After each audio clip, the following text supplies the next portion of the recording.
Knud Larsen på 52 år er på vej hen til sin yndlingssportsgren. Jamen, den er overfed.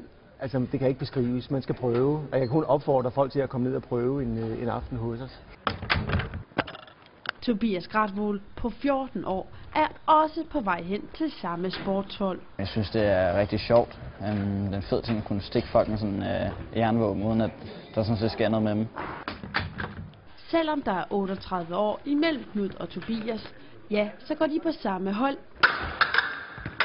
i fægtning. Der er ikke nogen forskel, synes jeg. Altså, vi snakker alle sammen, og ja, nogle af os er selvfølgelig bedre, fordi vi har fægtet i længere tid og sådan noget. Men altså, vi har sådan fået sat det ind, så det passer godt, når vi fægter sammen, hvad angår niveau og sådan noget. Så længe jeg stadigvæk har en bedre kondition og en bedre teknik, end de har, så får de jo høvl, og så har jeg ingen problemer med det. Så det går helt fint. Marchudfald. Yes. Hvis man vil fægte, er der nogle meget vigtige begreber, man skal have helt styr på. Marchudfald.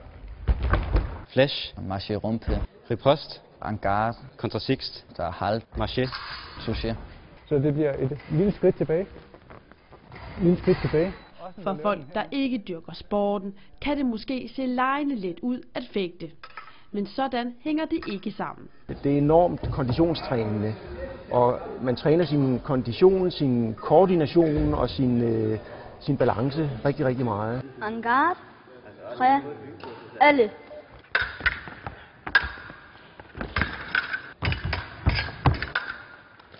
Det er meget, meget hårdere, end det lige ser ud til.